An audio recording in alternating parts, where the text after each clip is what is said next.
O you righteous, praise befits the upright. Give thanks to the Lord with the lyre. Make melody to him with the harp of 10 strings. Sing to him a new song. Play skillfully on the strings with loud shouts.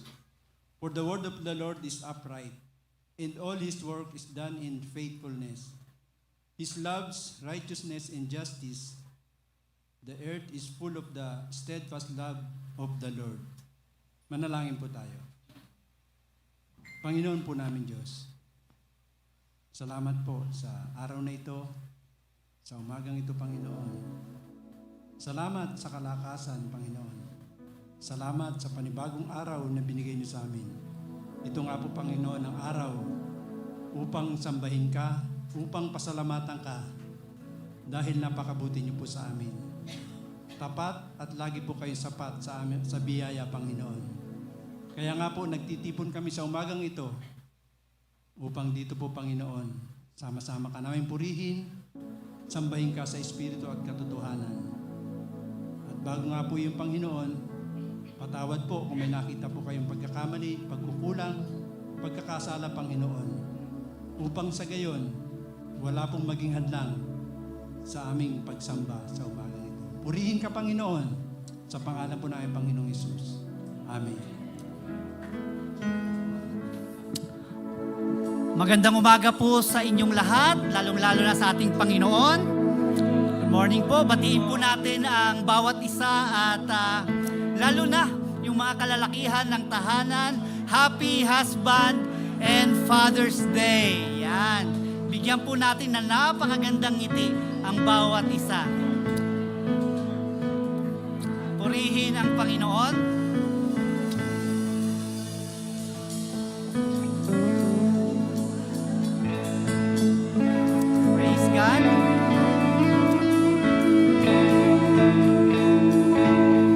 Handa na po ba tayong magpuri sa ating Amang nasa langit? Amen.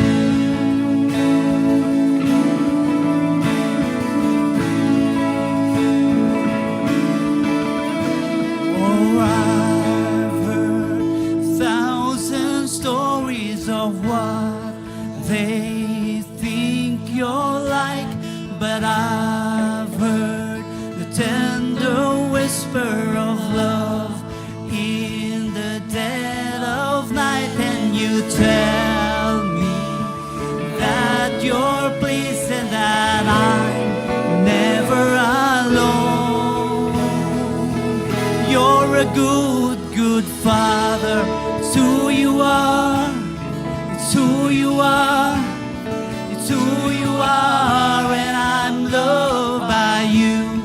It's who I am, it's who I am, it's who I am. Oh, I've seen many searching for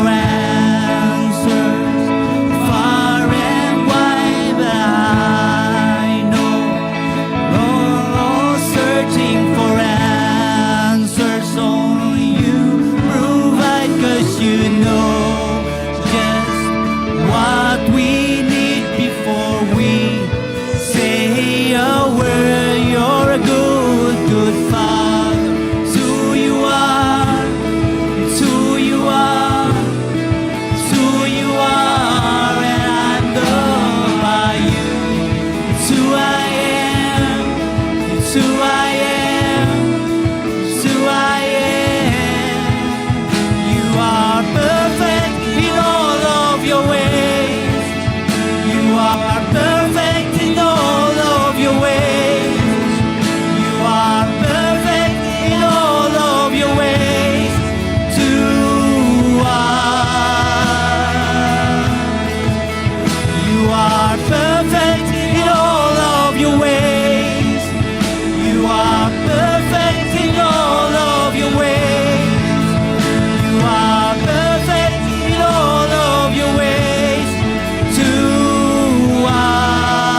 its love so undeniable. I can hardly speak.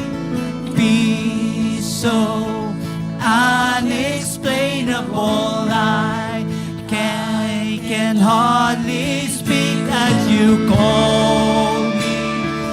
Deeper still as you call me. Deeper still as you call me. Deeper still into love. Love, love. You're a good, good Father. It's who you are. It's who you are. It's who you are. And I'm loved by you. It's who I am. It's who I am. It's who I am. And a good, good Father. It's who you are. It's who you are. It's who you are. And I'm loved by you. It's who I am. It's who I am. It's who I am. You are perfect in all of your ways. You are perfect in all of your ways. You are perfect in all of your ways. To us, you are perfect. You are perfect in all of your ways. You are perfect in all of your ways. You are perfect in all of your ways. To us, you're a good, good Father. It's who you are. It's who you are. It's who you are, and I'm loved by you. It's who I am. It's who I am. It's who I am.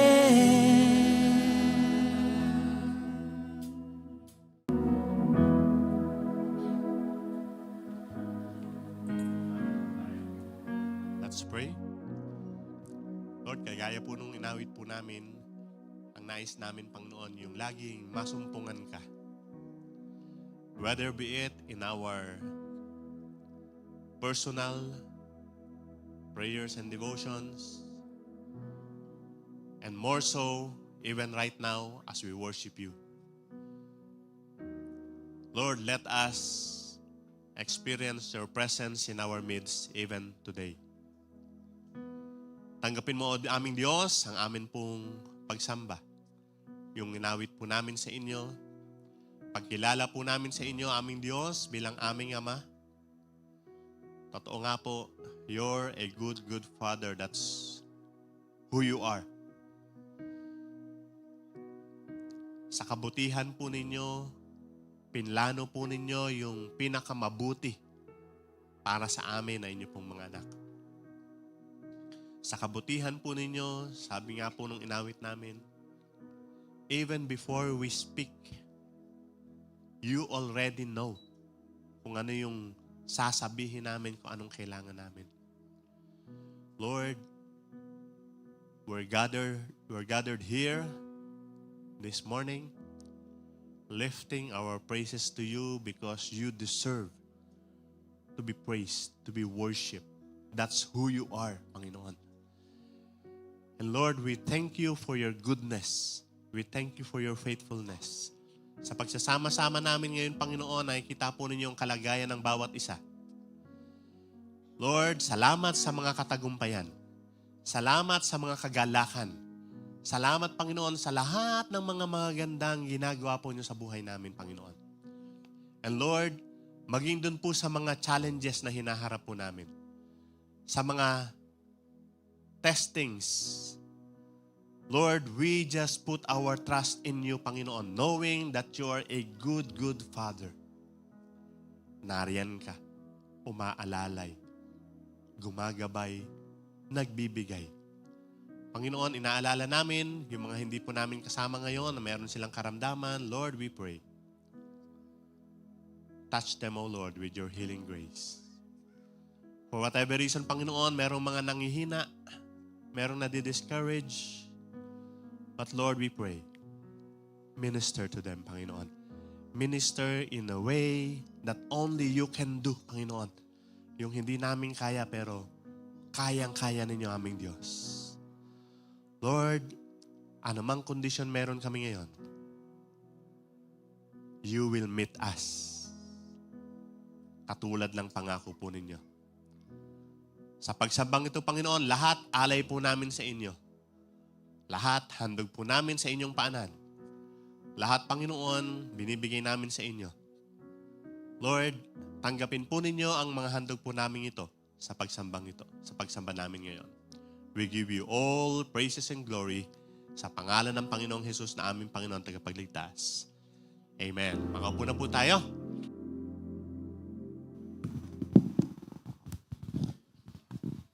At para po sa pagbasa ng kasulatan, pagbabasehan po ng mensahe sa umagang ito, The Father of Noble Character. Ito po ay matatagpuan sa Proverbs 31, 10-12, and then 23, verse 23, and then Proverbs 20, verse 7. Ayan po. Proverbs 31, 10-12, 23, and then Proverbs 20, verse 7. Kung nakita nyo na po, tayo po tayong lahat.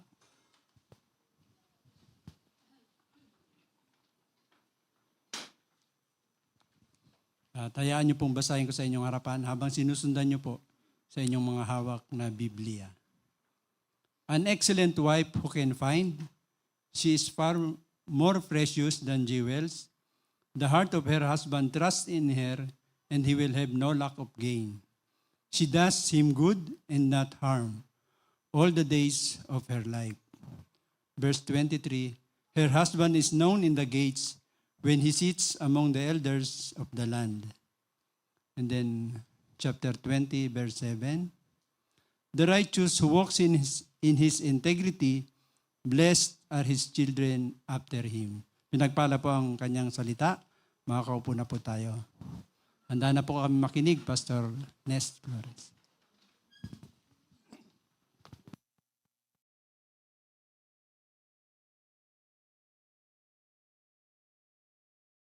Sa mga tatay, ano po, nung nakaraan, nung nag-celebrate po yung Mother's Day, sa pintuan pa lang ay mayroon na pong mga bulaklak. Hindi po ba? Kami naman mga tatay natuwa kasi hindi na kami magbibigay ng bulaklak. Masarap pagka may celebration, hindi ka nagagastos. Lalo na po sa mga tatay. Siguro po nagtataka kayo ngayong umaga kung bakit po Proverbs 31. Kasi ito pong Proverbs 31 ay kilala po natin para saan? Sa mga nanay, sa mga nanay. Nung pong nagpipreach si Pastor Migs, nung pong Mother's Day, tinitignan ko, nakikinig po ako mabuti, at sabi ko gano'n, ang haba ng verse na ito sa mga nanay. Nasaan ang mga tatay? Ano po?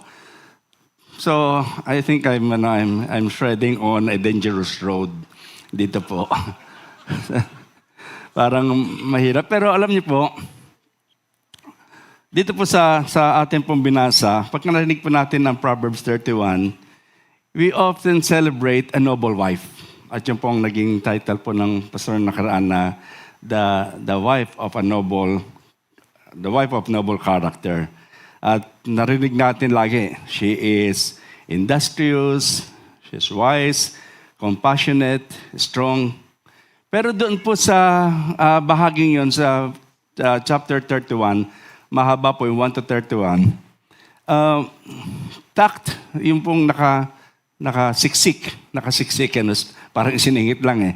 Tact within the poem, the poetry, ay yun pong quiet figure. Tahimik lang po. Totoo naman minsan ng haba ng nanay, ang dami siya sabi, no? Ang tatay, silent lang siya. Tahimik lang. Nakalagay ron sa Bible na po. The husband, the tact within the poetry is a quiet figure, the husband. Hindi po siya yung star of the poem, but his presence is essential. For example, ito po sinabi, she rises early, he trusts her. Andon. She buys field, he pays her. He supports her. She clothes the children, he blesses her. Ang madalas po nating marinig kadalasan ay behind the success of a man is a woman or his wife. His wife, But I will say today, bilang pasimula ng mensaheng ito, ay ito pong mga salitang ito. Behind the smile of every happy wife is a husband of noble character. Tignan nyo nga yung asawa nyo kung katabi nyo ngayon, kung nakangiti na maganda. Yan po ang kagandahan, Behind the smile of every happy wife is a husband of noble character. Tama po yon. At kahit na po mahaba ang mga talata ng Proverbs 31 para sa mga wife, malinaw pa rin na ang role ng husband ay hindi po passive. Hindi passive, hindi nawala doon. At pag sinabi po natin passive, pinapakita po dito na ang asawa ng lalaki ay may aktibong bahagi sa karunungan at dangal ng isang pamilya. Hindi lang siya tahimik na nanonood habang yung asawa niya ay nagtatrabaho. Ang daming ginagawa ng babae. Hindi po siya tahimik lang. May role po siya bilang ama na may marangal na ugali. At dito po magsisimula yung ating unang punto. The father of a noble character trusts his wife. Nagtitiwala sa kanya pong asawang babae. Sabi po ng Proverbs ay 31:11, the heart of her husband trusts in her, and he will have no lack of gain. And he will have no lack of gain. Ang unang tanda ng honorable father ay ang kanyang pagtitiwala. Nagtitiwala siya sa kanyang asawa. Ito po ay sa lahat, batang mag-asawa, matandang mag-asawa, nandiyan pa rin yung pagtitiwala. At sabi po gano'n, her husband has full confidence, full trust in her. Ipinapakita po ng talatang ito na ang asawang lalaki, mayroon pong deep confidence na inilagay po yung asawang lalaki doon sa kanyang asawang babae. At ang puso niya ay payapa sapagkat alam niyang siya ay tapat, matalino, at masipag. Alam niyo po kapag sabi ng trust, essential po ito. This is essential in any relationship. Maging ito man ay sa asawa, pamilya o pagkakaibigan. Without trust, madaling masira ang mga relasyon. Pero ang Biblia po ay nagbibigay ng emphasis to the importance of trust in relationships.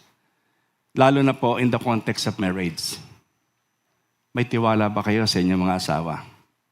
Nagtitiwala po ba kayo sa inyong mga asawa? Isang halimbawa po rito ay si Elkanah at saka si Hannah. If you know the story, si Hannah po ang babae, si Elkanah ang lalaki, parang pareho kasing babae ang pangalan. Elkanah, asawa niya si Hannah, at si Hannah po ay wala pong anak. At nagsimula aklat ng 1 Samuel sa kwento ni Hannah. Isang babaeng lubhang nagdadalamhati sapagkat siya ay baog. Siya ay asawa ni Elkanah, na nagmamahal naman po sa kanya.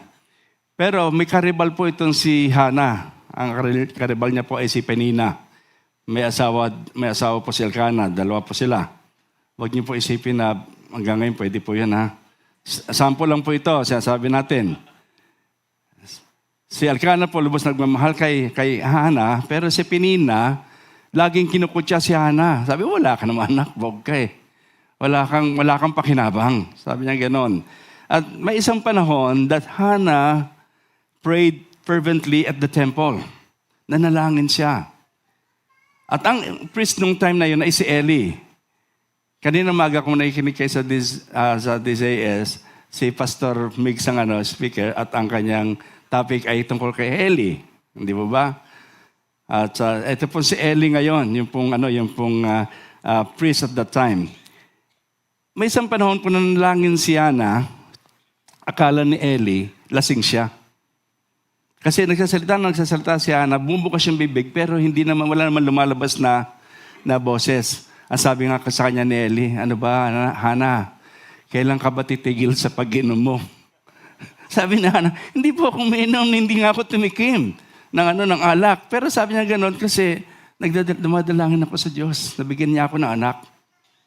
Ang sabi ni Eli sa kanya, o gayoy, pinagpapala kita at gawin nawa ng Panginoon, nabigyan ka ng anak. At umalis na po noon si Hana, tuwan-tuwa. Pero si Eli po, pero kakaiba si Elkanah. He did not mock of her silence. Si Elkanah po na kanyang asawa ay in-honor siya spiritually. Even when he didn't fully understand it. Elkanah trusted her heart and her devotion to God. Alam niyo po, nangako po si Hannah to dedicate her son to the Lord. Kung bibigyan siya ng anak na lalaki, i-dedicate niya. Alam niyo po, pwedeng tumanggi si Elkanah at sabi nga, bakit ka pa nananalangin? Dadalhin mo rin pala sa templo. Hindi rin natin makakasama. Bakit ka pa nananalangin na magkaanak? But Elkanah trusted Hannah. Nagdihi si Hannah, nanganak niya sa lalaki at pinangalanan niyang Samuel. Ano ibig sabihin Samuel? God heard, narinig ng Diyos. Sapagkat tinugon ng Panginoon ang kanyang panalangin. And then Samuel grew up to be one of Israel's greatest prophets. Elkanah's trust and confidence in his wife, Hannah, became part of God's plan for the nation. Imagine po natin yon. Nagtiwala si Elkanah doon sa kanyang asawa.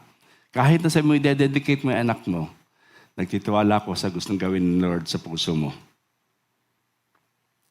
Naalala ko po nung wala pa kaming work ni Beth, na ikakwento ko po itong madalas, at nag-retire na kami sa organization. After several years, biglang may nag-call sa kanya.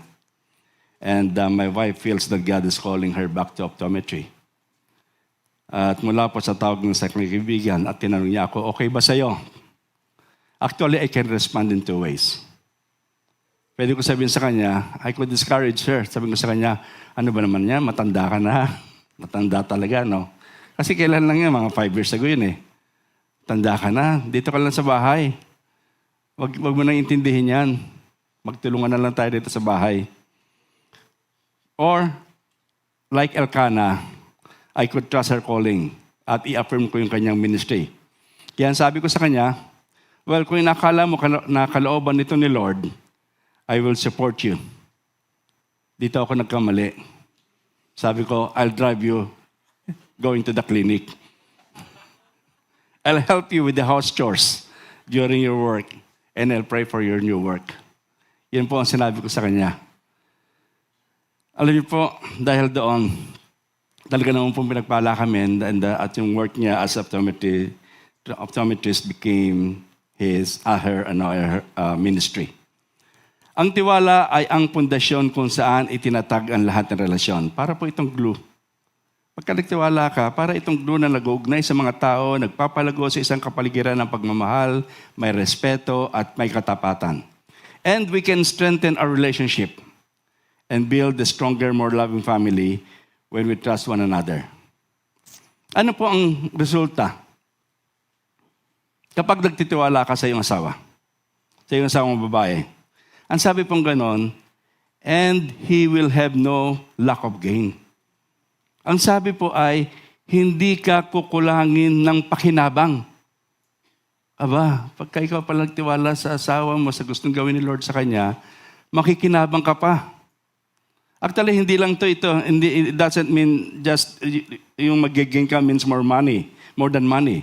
Hindi po. Ang pakinabang po dito ay, it means peace in the home. Tahimik ang bahay.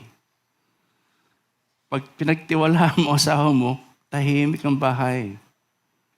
Tama po ba?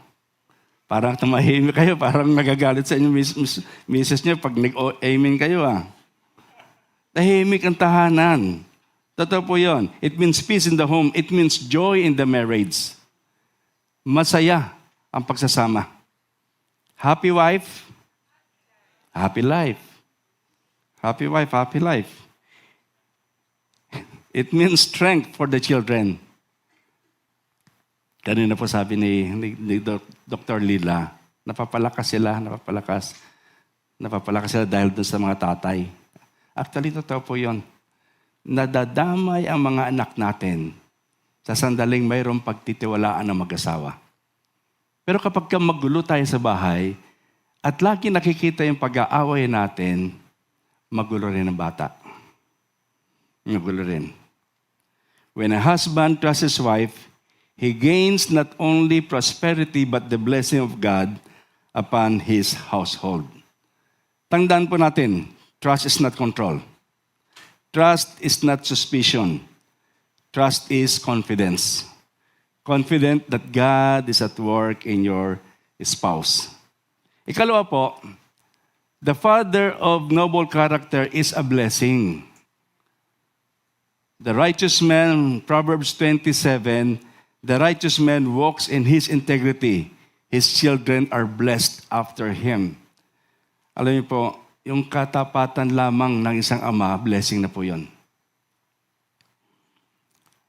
Sa panahon ito, bihirang-bihira ka makita ng mga tatay, lalo na po kung hindi po Kristiyano, na may kabanalan.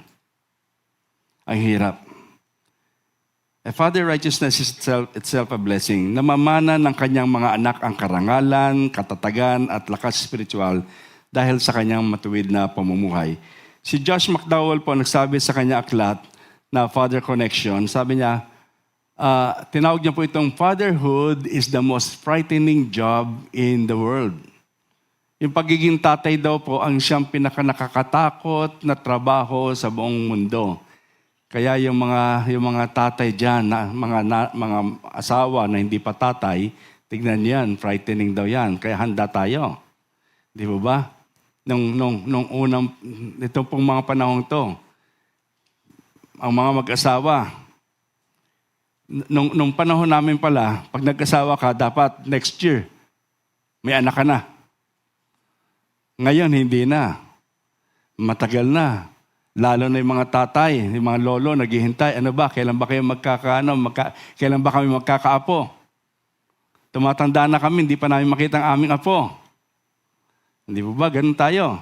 Kasi meron silang, fatherhood is the most frightening job in the world. Pero, sa panahon namin, wala po yan. Meron kami tatawag na SINK. S-I-N-K. Dati, D-I-N-K. Double income, no kids. Noon panahon po namin, hindi po SINK po yun. Single income, 9 kids. Hindi po masasabing frightening job ang fatherhood. Pero ito po isang pagpapala. Think about it for a moment. Namumuhay tayo sa isang kultura na sa kasalukuyan ay tinatanggihan ang konsepto ng katotohanan at moralidad. Isang lipunan na hindi makapag-decide kung anong tama o mali. Sa lipunan natin ngayon, it's all about individual preference na sumisira sa ating mga pamilya at kinabukasan. Lagi tayo, nakikita natin yan, laging merong mga individual preference. Ito po yung nakakatakot na isipin, pero napag-iiwanan ang mga matatanda dahil sa takbo ng pagbabago sa mga bata. At marami po doon ay exposed na sila, hindi pa natin alam. Hindi pa natin alam. At sa mundo po ngayon, maraming hamon ang kinaharap ng mga tatay. Lalo na't madalas na minamaliit po ng media, ng lipunan, ang kanilang kahalagahan. Yet the Word of God reveals, ito po, that fathers have an irreplaceable place in the divine order. They are called to lead their families spiritually, emotionally, and morally. Ang kanilang presensya at pakikibahagi, palit, tayo talaga inilagay para manguna sa ating mga anak. And I want to share with you 3 ways to bless our children.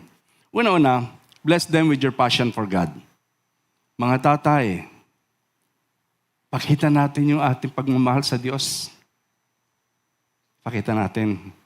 Bless them with your passion for God. And this principle is simple.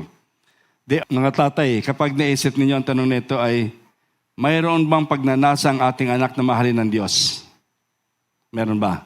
Nagre-reflect ba ito sa atin bilang tatay? Explain ko po sa inyo ng kaunti.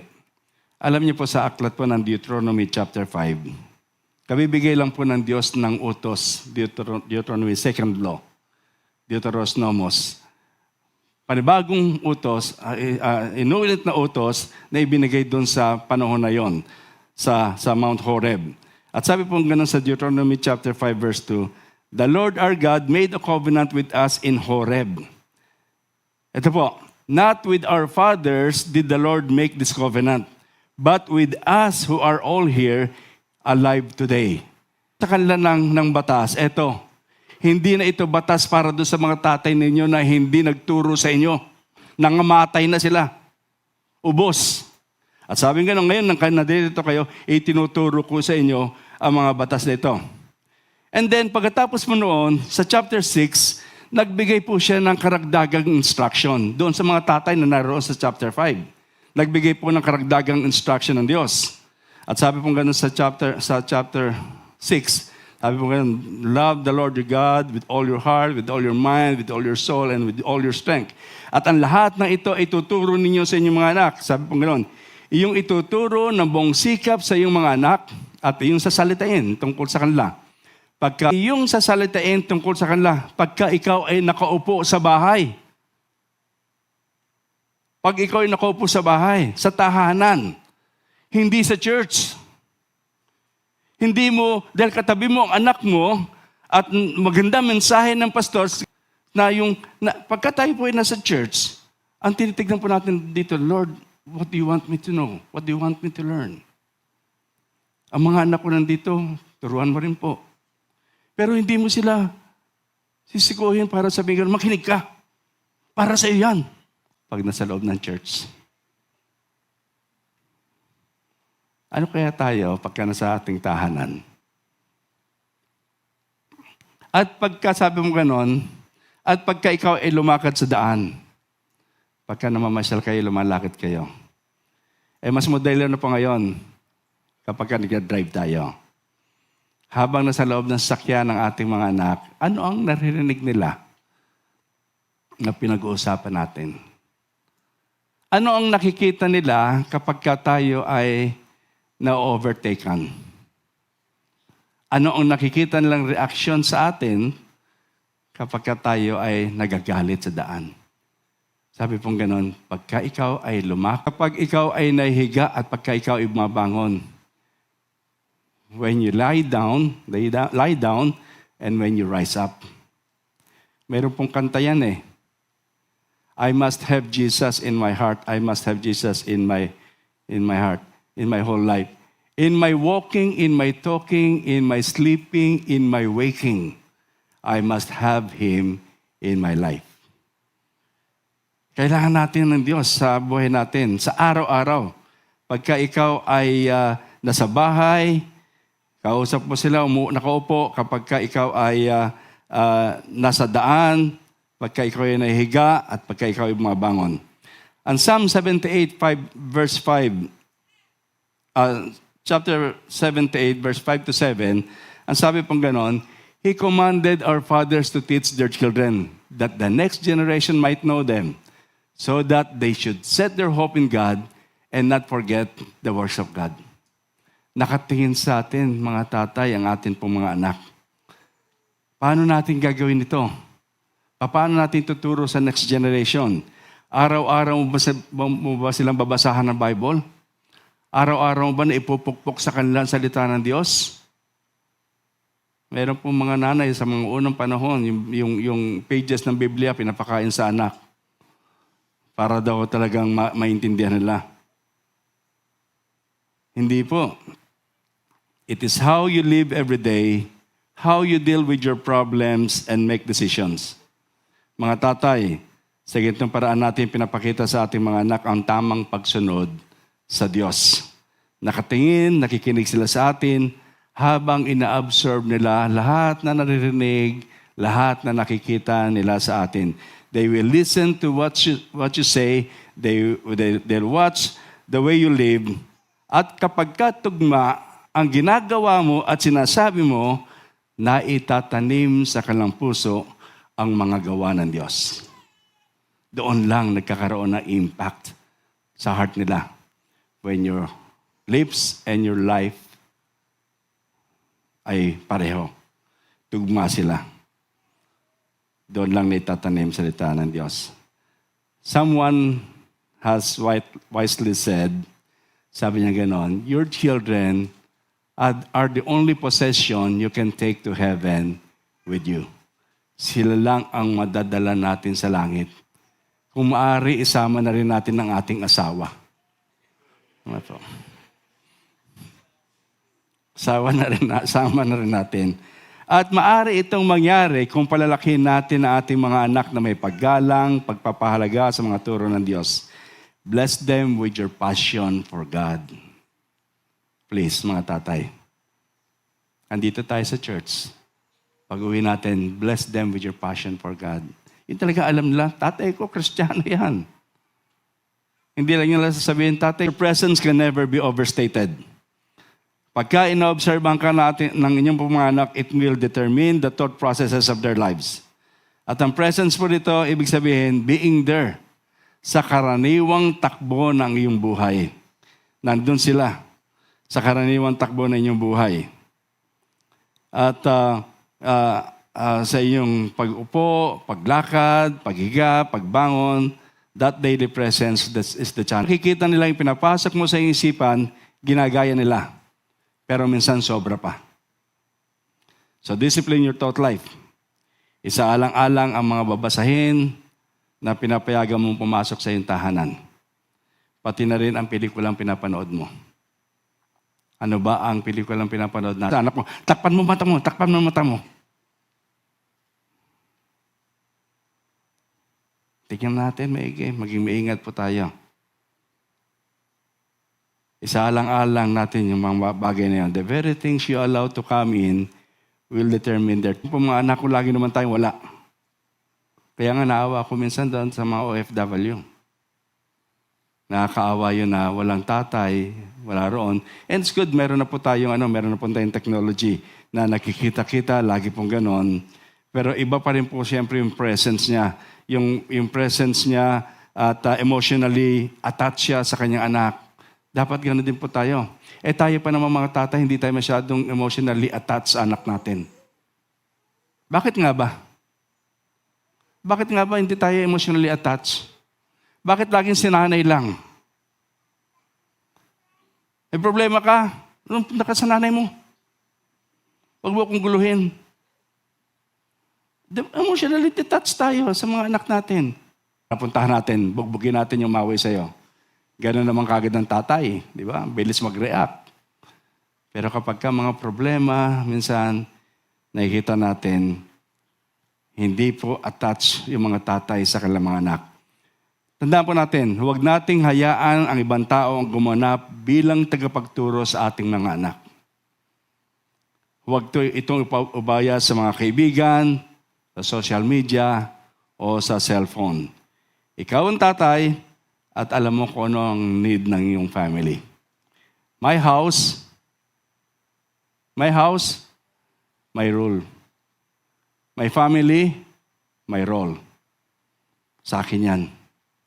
Tahanan ko yan, rule ko yan. Pamilya ko yan, role ko yan. Hindi ko ibibigay sa iba yung pong role na yon na ipinagkatiwala sa akin ng Diyos. Mga tatay, makinig po tayo maigi. We must be the greatest influence in the formation of our children's lives. Huwag po tayo ang maging dahilan ng pagkasira ng kanilang buhay. Ang ating presensya ay pakikibahagi, ang susi sa pagpalalaki for strong, stable, and godly children. Ikatlo pong blessing na pwede natin bigyan sa kanila, bless them with your friends. Mga kaibigan. Una po nang sinabi natin, bless them with your passion for God, bless them with your presence, and then bless them with your friends, mga kaibigan. Ang sabi pong ganun sa Proverbs 13 verse 20, walk with wise men, and thou shalt be wise, but the companion of fools shall smart for it. May kasabihan po tayo, show me who your friends are, and I will tell you who you are. Sabihin ko kung sino ka. Ito po ay totoo sa atin, sa totoo ito sa ating po mga anak. Anong klaseng mga kaibigan ang pinapapasok natin sa ating tahanan? Sino ang nakikita niyang kasama natin lagi? Ano po? He who walks with the wise will become wise. At ito pong phrase na ito, nakakatuwa po, no? It emphasizes the importance of companionship and influence. Walking with the wise implies a close relationship or fellowship. Ito po, suggesting that wisdom is not only taught, but also caught through association. So yung pong ating klaseng pamumuhay, hindi po yun nakukuha lang sa ating pong basta-basta ginagawa lang. Nakukuha din po yun kung sino ating kasama through our association.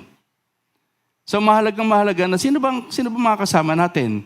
Oh, dito sa church we have a group A group meron tayo. Pag sa labas, anong meron tayo? Baka meron din tayo A-group sa labas. Inom group. Tandaan na po natin ibig sabihin ng E, encounter. Encounter with God. Hindi po to inom. So, kailangan makita po natin na yung wisdom po natin is not only taught, but also caught through association. Yung concept of walking with the wise ay makikita po natin sa mentorship relationship sa buong Biblia. Makikita po natin yon. Marami po yan. Una po, katulad ni Elijah. Sino kasama ni Elijah? Si Elisha. Si Moses. Sino kasama ni Moses? Joshua. Yan. Si Ruth. Sino kasama ni Ruth? Sino? Si Naomi. Si Barnabas. Sino kasama ni Barnabas? Si Paul. Si Jesus. Sino kasama ni Jesus? Father. Ang Ama, lagi niyang kasama. At hindi lang yon, sa lupa, kasama niya mga disciples. Kasama niya. Mahalaga yung ating mga kasama, mga kapatid. Mahalaga. Kaya nga po ang ganda nung team ng Astig na iron sharpens iron. Nagpapatalasan tayo. Mahalaga yung fellowship na yon. Yun ang nagbibigay sa atin ng wisdom. Yun ang nagbibigay sa atin ng magandang fellowship. Sapagkat may mga tao na nagsasabi sa atin mali yan. Naalala ko yung natutuwa ako dun sa patotoo na isa pong Astig. Sabi niya ganon. Nung panahon noon, nagkakasayahan kami. May inuman, may babae, may droga. Pero sabi niya ganon, hindi ko pa rin nakita na masaya kami sa mga ganong panahon. Not the exact word na po. Pero ano yung po sabi niya ganon? Nung mapunta na po ako dito sa church at nakabahagi ako sa A-group, sabi niya pong ganon, pwede palang maging masaya nang walang inuman, nang walang bisyo, na walang babae. At yun ay masaya sa pag-aaral ng salita ng Diyos. Hindi po ba napakagandang pakinggan? Ang mundo akala lang kasiyahan, pagka may kasama kang masasayang mga tao rin. Kaya nga po, may mga taong hindi natin pwedeng makasama dahil lumalakad sa kasalanan. Kung saan-saan ka bibit-bitin yan. At alam ko po, naintindihan ninyong ibig kong sabihin. Opo, maaari nila tayo makasama para maging patotoo ni Kristo. Pero hindi tayo makikisama. And that same principle is true for our kids. Train them how to pick friends. Obserbahan po ninyo kung sino kasama ninyong mga anak sa bahay. Sino ang pinapayagan ninyong mga anak na makasama niya? Marami po mga kabataan dito. Sino ba sinasama niyo sa bahay? Mga tatay, kilalanin ninyo sila. Kung maaari, pati na rin yung kalamang magulang. Saan sila nakatira? Magtanong palagi sa kanila. Kung nagdadala man sila ng kaibigan sa bahay, makinig sa kanilang pag-uusap. Pakinggan niyo paminsan-minsan. Taasan ninyo yung inyong mga antena. Buksan ninyo yung inyong CCTV. I-review ninyo kung ano nangyayari. Tignan niyo pong maigi. Kapag may kasama sila nakakaiba sa values ng inyong tahanan, sabihan mo ang iyong anak, Be honest, be positive.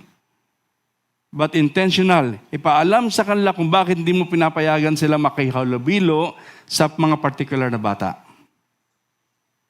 Minsan may mga pupunta sa bahay, mga estudyante, na kasamahan ni hindi ko sabihin sa kung sino anak ko. Minsan po, papasok yan, walang respeto. Darating kami, lalabas kami, titingin lang sa amin. Sasabihan ko yung anak ko, sino ba yung kasama mo? Walang respeto yan, ha? Sabihan mo siya, pag mapasok siya sa bahay natin, magmamano siya sa akin. Or magsabi man ng hello po, good morning po. Kung ang values nila sa tahanan ganon, huwag man dadalhin dito sa bahay. And we need to be honest. At alam niyo po, dumarating naman sila. Nagmamano naman, lalo na sila Ken, sila JR, nagmamano naman. Nagmamano. Mga kabataan dito sa church, wala akong problema eh. Pagka dumarating sa bahay eh. They are good. Pero pagka may iba na, kitang-kita mo yung kakaiba ng values na na-form sa kanila. Pero ganito po, ang dami natin ginagawa sa ating mga anak. Sa presence natin, doon po sa kanilang mga values na yon. Pero minsan, kapag ka nagawa mo na ang lahat na ito, na ipakita mo na sa kanila ang tamang halimbawa sa pamagitan ng pamumuhay na matuwid, then give them over to the Lord. Give them over to the Lord. Yung tatay na siyang pinakamataas sa lahat, give them over to our Father in heaven. Walang mas ligtas na lugar para sa kanila than in the center of God's will. Ang sabi po ni A.W. Tozer, ito po sabi niya, everything in life which we commit to God is really safe. Ligtas yan. And everything we refuse to commit to Him is never safe. Pagka hindi natin pinagkatiwala sa Kanya, it is never safe. Kapag ka ikaw ay nakay Kristo at ang anak mo ay nakay Kristo, safe siya. Sabi mo sa katabi mo, safe ka na. Yung nagsabi niya, nakakulong ngayon. Kay Kristo. Kay Kristo ang talagang, safe tayo. Na kay Kristo. Ligtas tayo. At ikahuli po, na akin po nais banggitin na yung a father who leads with integrity. Ang sabi pong ganun doon sa Proverbs 31:23, her husband is known in the gates when he sits among the elders of the land. The righteous man walks in his integrity. His children are blessed after him. Pinaalalahanan po tayo ng talatang ito na ang pinakamahalagang pamana na may ibibigay na isang ama ay hindi yaman, kundi isang buhay na may integridad. Isang buhay na may integridad. In biblical times, yung pagkasabi po natin city gate, it was more than just an entrance. Pag sinabi natin city gate, nung time na yon, it is the center of public life. Parang munisipyo, Congress, Senate, yan po yon. Yan yung city gate. Kailan yung city gate doon, bukas pa yan. Papasok ka lang sa gate, nandun na yung mga tumutulong, yung sa nagagather sila, mga elders nagagather doon. Legal matters were settled. Yung mga trade, nangyayari doon, trading, and honor was displayed. Doon, pinapakita talaga yung mga honorable. Mga honorable po yung mga nandito. So kapag sinabi ng Proverbs 31, the husband is respected at the city gate, it means his integrity was recognized in the most visible, influential place of the community. Kitang-kita. Kahit na lumabas siya. Honorable. Tinatanggap siya ng mga tao ng may paggalang, hindi dahil sa kanyang kayamanan, hindi dahil sa kanyang kapangyarihan, kundi dahil sa kanyang pagkatao. Ang kanyang integridad ay mas malakas magsalita kaysa sa kanyang mga sinasabi. Sad to say, the word honorable today for some politicians is being used as a title, not a testimony. Label, not as a life. A position, and not as a practice. Kapag sinabi ngayon, the honorable gentleman from the Taguig, honorable gentleman. The honorable gentleman from, lagi silang merong honorable gentleman. Lagi nakakapit yun, yung salitang honorable gentleman. Pero, punong-puno ng korupsyon. Yun po yung sinasabi natin, mga kapatid. Sa atin, ang problema lang minsan, itong mga dishonorable gentleman, gusto natin, pagka nakita natin sila, gusto natin magpa-selfie.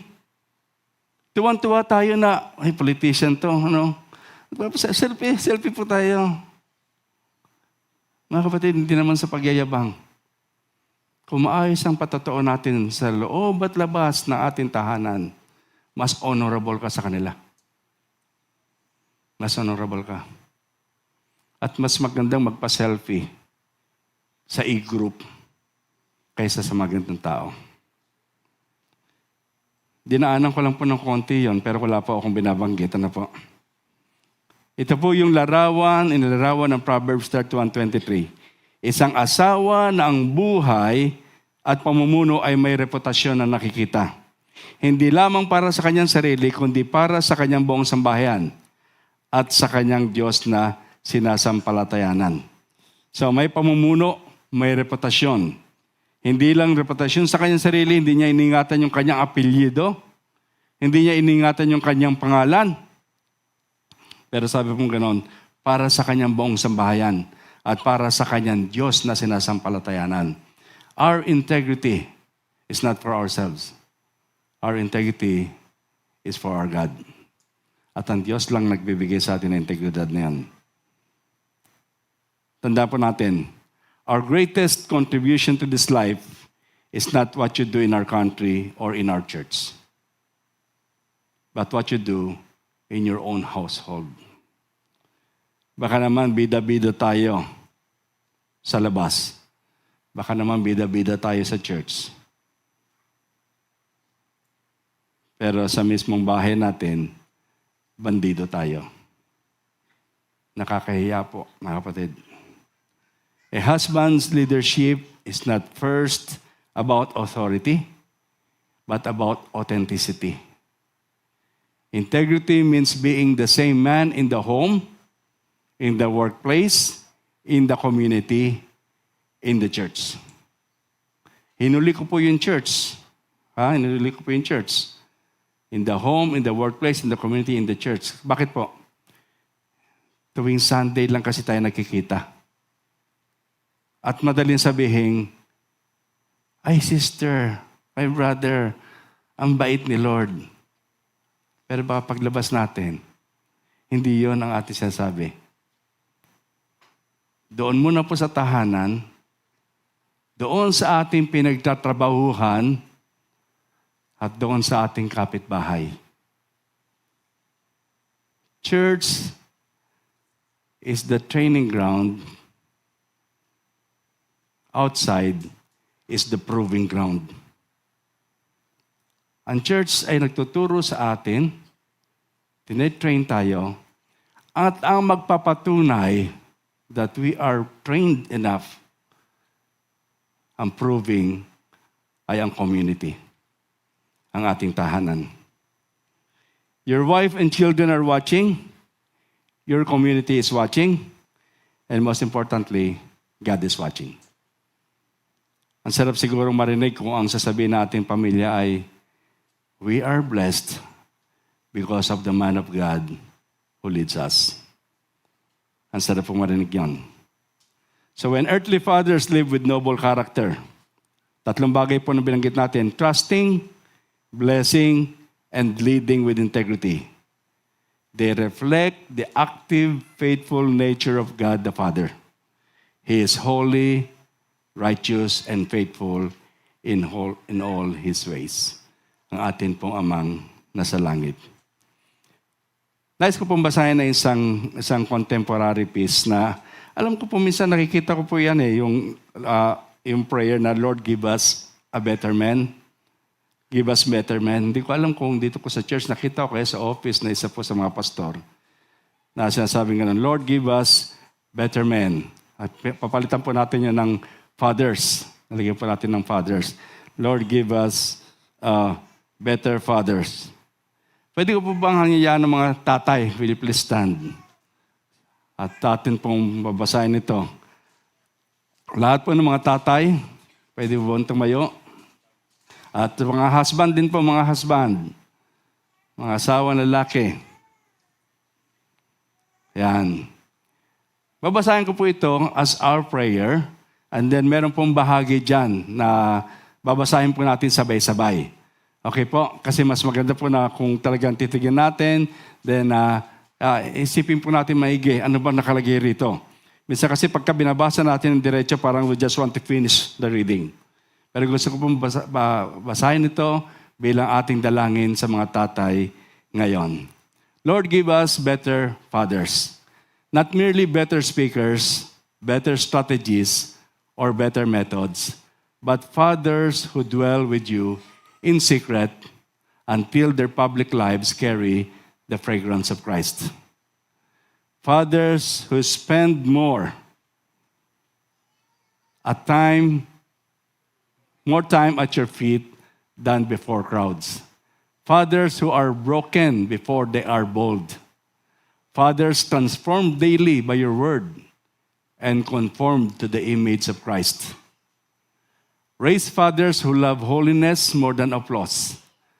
Fathers who shepherd their families faithfully, serve their communities humbly, and walk in integrity when no one is watching.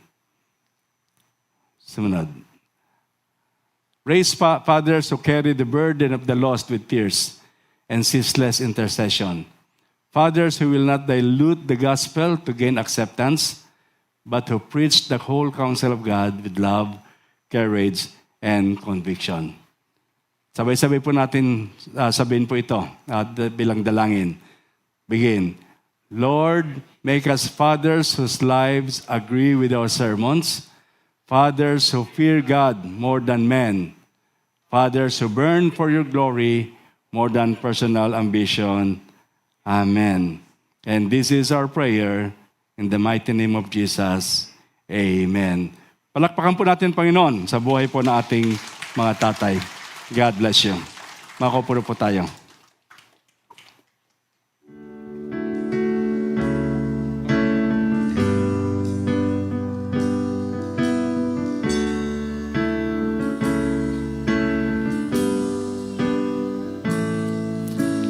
Make us your showcase, an attraction for you, that others may see who you really are,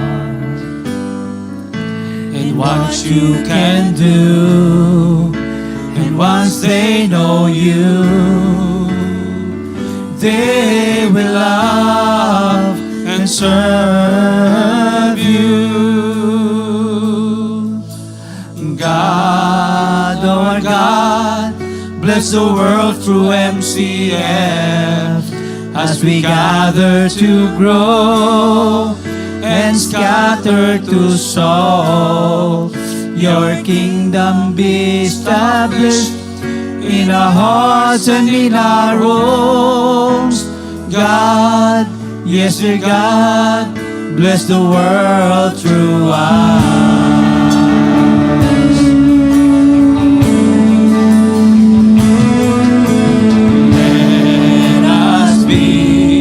Your service arm, now disciples, later disciples,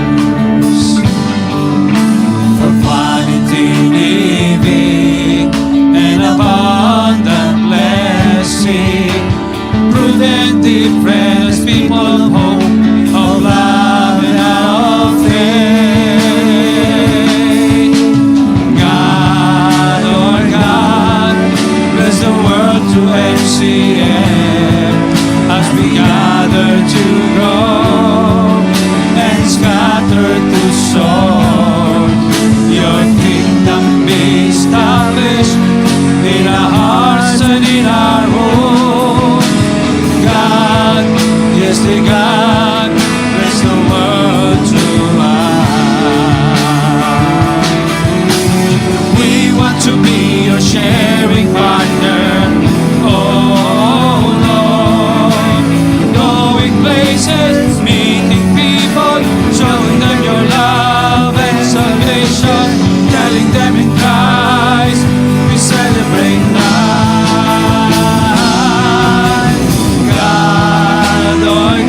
ng ating Diyos.